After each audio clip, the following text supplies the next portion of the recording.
Hello everyone.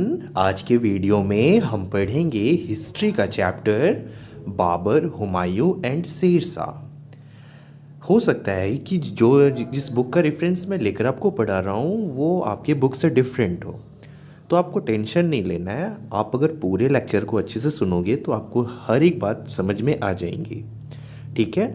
पर अगर आप चाहते हो कि मैं आपकी बुक से एक्सप्लेन करूं तो नीचे एक व्हाट्सएप नंबर दिया गया है।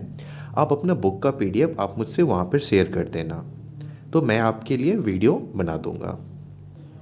Now back to the chapter. इस चैप्टर का नाम है, बता दिया मैंने, बाबर, हुमायूं एंड शेरशाह, ठीक है। मैं चैप्टर को लाइन बाय लाइन पढ़ूं उससे पहले मैं आपको एक छोटा सा बात बस बताना चाहता हूं, और ये इंटरेस्टिंग बात ये है ना कि ट्रस्ट मी, यहाँ से जो हिस्ट्री स्टार्ट होता है ना वो बहुत मज़ेदार है। सबसे पहले आप लोगों ने दिल्ली सल्तनत के बारे में पढ़ा, फिर उसके बाद आपने साउथ के किंगडम जो विजयनगर और बहमनी किंगडम था उसके बारे में पढ़ा। उसके बाद आप ये चैप्टर को पढ़ रहे हो। इस चैप्टर का नाम है बाबर, हुमायूं एंड शेरशाह। मैं बार बार इसलिए रिपीट कर रहा हूँ ताकि आपके माइंड में अच्छे से बैठ जाए, ठीक है। और आप यकीन मानो मेरा, यहाँ से जो हिस्ट्री स्टार्ट होगा ना वो बहुत ही मज़ा आने वाला है।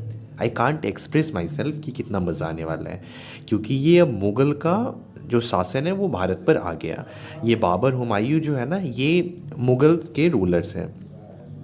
तो बाबर हुआ, हुमायूं हुआ, तो इसके बाद ना अंग्रेज़ आते हैं भारत में, तो आप यहाँ से कनेक्ट कर पाओगे। अभी आप क्लास 7 में हो ना, तो आप ये चैप्टर अच्छे से पढ़ो, मतलब ये पूरा बुक अच्छे से पढ़ो। यहाँ से आपको अब रेफरेंस क्लियर हो जाएंगी सभी चीज़ की। आपको मुग़ल पढ़ना है, फिर जब आप क्लास 8 में आ जाओगे तो वहाँ से आपको जो अंग्रेज़ों के बारे में पढ़ना है, ब्रिटिश किंगडम के बारे में पढ़ना है, ठीक है। तो चलिए अब ज़्यादा बात नहीं करते हैं, अब हम चैप्टर पर आते हैं और आपको लाइन बाय लाइन समझाने की कोशिश करते हैं।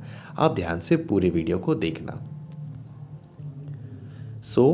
ये है हमारा चैप्टर। आई होप आपका जो बुक होगा वो भी सेम होगा, और अगर नहीं है तो कोई टेंशन वाली बात नहीं है, आप वीडियो को देख सकते हो।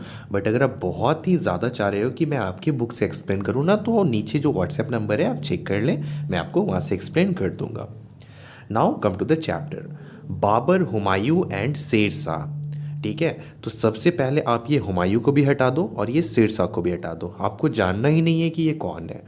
हम पढ़ेंगे यहाँ से बाबर, ठीक है। हमारा पहला चैप्टर है ये बाबर। तो बाबर के बारे में भी यहाँ से पढ़ना हम स्टार्ट करते हैं।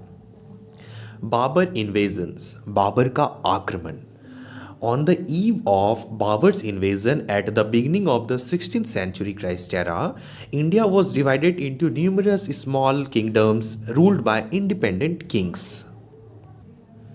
अब कौन है ये बाबर, ये सब कोई बात आपको अभी माइंड में नहीं लाना है। बस आप ये समझो कि बाबर एक मतलब राजा था। वो आकर जब भारत पर आक्रमण किया ना, तो उस वक्त भारत का सिनेरियो कुछ ऐसा था कि इंडिया के जो किंग्स थे ना वो छोटे छोटे मतलब किंगडम में बटे हुए थे, ठीक है।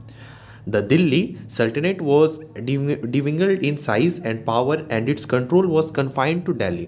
और जो दिल्ली सल्तनत थे, दिल्ली का जो सुल्तान था, वो सब बिखर कर मतलब बहुत छोटे से एरिया तक ही सीमित रह गए जो दिल्ली तक ही थे, and its surrounding area. The political scenario was a picture of disunity and Discord.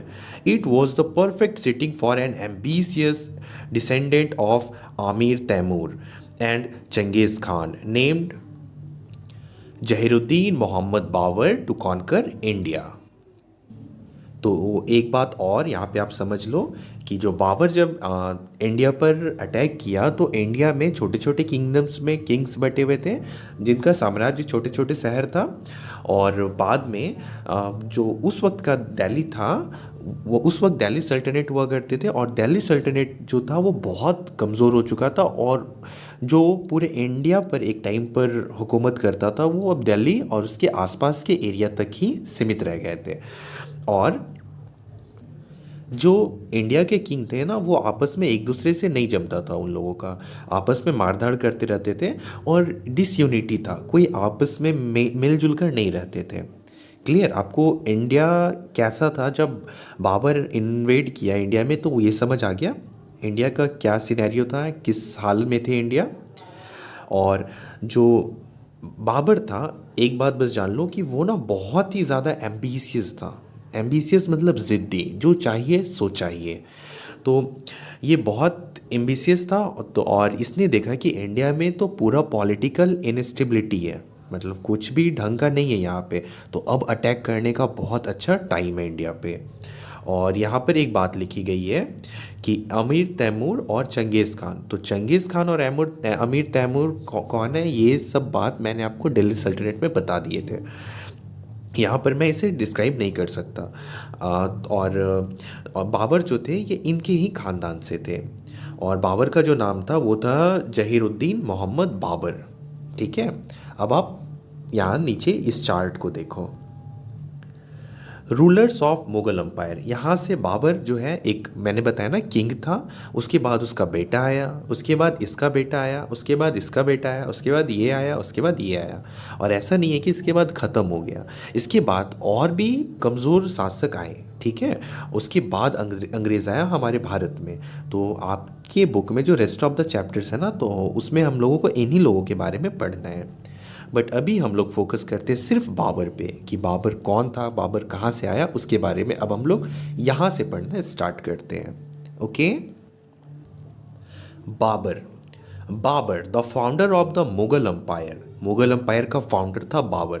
Lost his father in 1494, और बाबर अपने पिताजी को यानी कि अपने फादर को खो दिए, इनका पिताजी का डेथ हो गया 1494 में।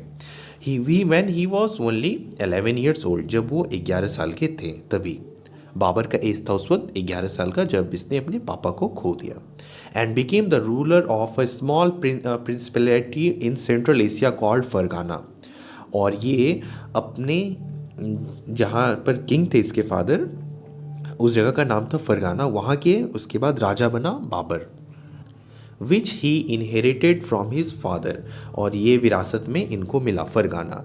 When he was 14 years old, तो जब ये 14 साल के थे, he fulfilled his dream of conquering Samarkand, और इनका सपना था कि एक समरकंद एरिया है तो उस एरिया को कैप्चर करना। और इसने अब 14 ईयर्स में ही, आपके एज में ही, इसने एक एरिया को कब्जा कर लिया जिसका नाम था समरकंद।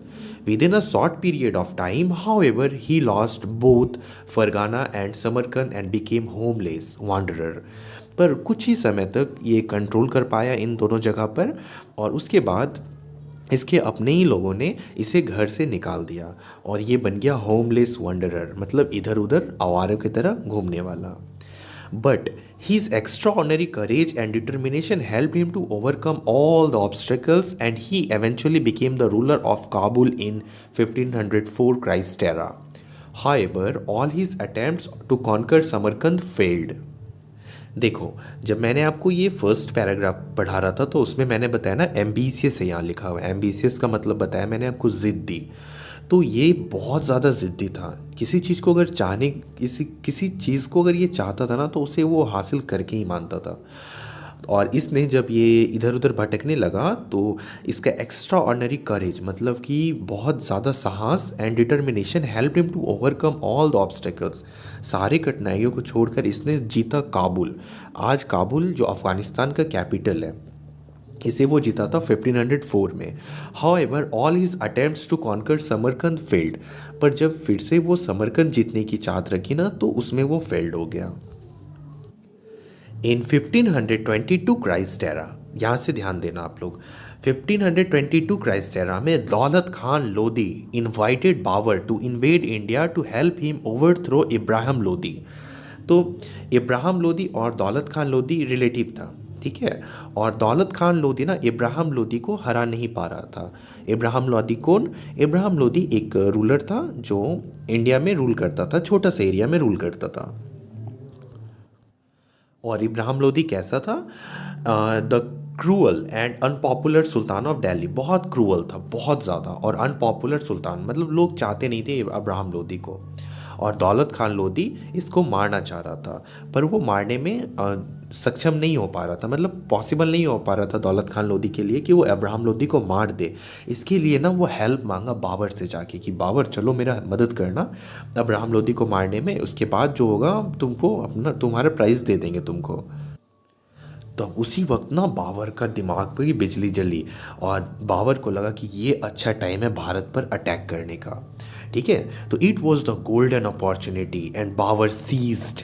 ये बहुत बड़ा गोल्डन अपॉर्चुनिटी था बाबर के लिए और बाबर उसको हासिल भी किया।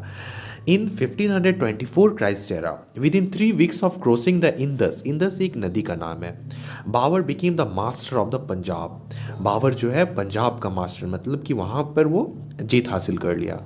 ही return to Kabul to prepare for an attack on Delhi. अब ये पंजाब जीतने के बाद ना ये फिर वापस अफगानिस्तान चला गया, काबुल प्रिपरेशन करने के लिए, क्योंकि इसे दिल्ली पर अटैक करना था। In the meantime Daulat Khan turn against Babur and prepare to attack him. तो देखो दौलत खान लोधी जो कि बुलाया था बाबर को कि आओ बाबर हम लोग मारते हैं, ठीक है, अब्राहम लोधी को। बट बाद में क्या हुआ कि ये दौलत खान लोधी ना मतलब कि पलट गया, मुकर गया। Daulat Khan Lodi turn against Babur and prepare to attack him. Babur invaded India the following year, defeated Daulat Khan and march towards Delhi. फिर दौलत खान को वो मारा और दिल्ली की तरफ मार्च करने लगा, मतलब मार्च किया मतलब दिल्ली की तरफ अब बढ़ गया आगे। तो यहाँ तक आपको हर एक चीज़ समझ आ रही है ना, बाबर कौन था, कहाँ से आया, इंडिया पर कैसे अटैक किया, ये सारी बातें आपको क्लियर हो रही है। ठीक है, अब हम यहाँ से पढ़ते हैं। अब मेन तो खेला अब यहाँ से स्टार्ट होगा, क्योंकि बाबर जो है वो दिल्ली में अब अटैक करने के लिए रेडी है। फिर होता है the first battle of Panipat. First battle of Panipat मतलब क्या, तो पानीपत एक जगह है हरियाणा में, और मारपीट जब भी होता है तो वो तो फील्ड में होता है ना। तो पहले के ज़माने में भी जब भी किसी राजा को मार करना होता था ना, तो वो बोलते थे कि दम है तो आ जाओ पानीपत के मैदान में, ठीक है, क्योंकि एक बहुत बड़ा फील्ड हुआ करता था वहाँ पे।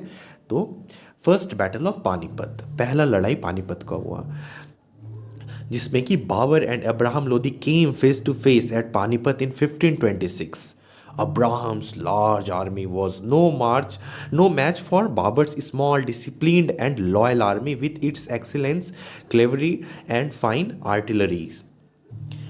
अब्राहम लोधी, अब दोनों टीम फेस टू फेस मतलब साथ में थे, ठीक है, एक फील्ड में थे, दोनों एक दूसरे के सामने थे, और अब्राहम लोधी का बहुत बड़ा सेना था, और दूसरे साइड बाबर का बहुत ही छोटा सा सेना था, ठीक है, पर वो छोटा सेना बहुत ही डिसिप्लिन्ड था और लॉयल था, बहुत ही वफादार था, और उसके पास जो थे ना बहुत अच्छे अच्छे गन्स मतलब तोप, ठीक है, वो सारे अच्छे अच्छे चीज़ थे और हथियार भी अच्छे थे।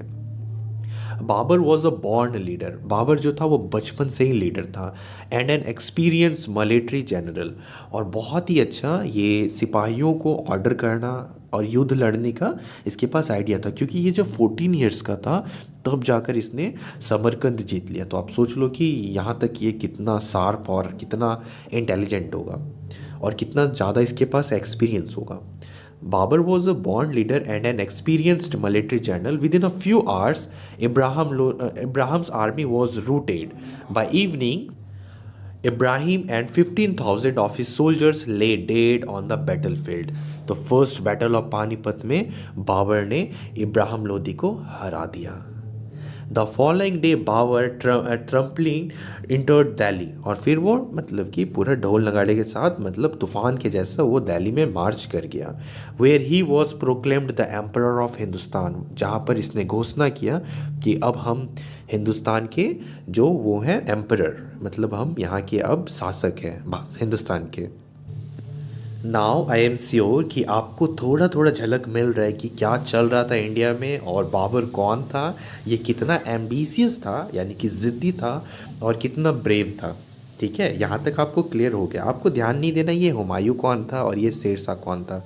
ओके, आप बस बाबर पर फोकस करना, क्योंकि अभी हमें और भी बहुत सारी बातें बाबर के बारे में जाननी है। ठीक है, और अब बाबर जो है वो घोषणा कर दिया है कि वो हिंदुस्तान का जो है वो राजा है। ठीक है, तो अब जो नेक्स्ट वीडियो है पार्ट सेकेंड, वो अगर आप वो देखना चाहते हो तो नीचे व्हाट्सएप नंबर दिया गया है, आप प्लीज़ जाकर उस व्हाट्सएप नंबर पर आप मुझे मैसेज कर देना, मैं आपको प्रोवाइड कर दूंगा। और वो जो सेकेंड पार्ट रहेगा ना, तो वो पेड वीडियो रहेगा विथ वेरी लो फी। ठीक है, thank you so much for watching this video, see you in the next one.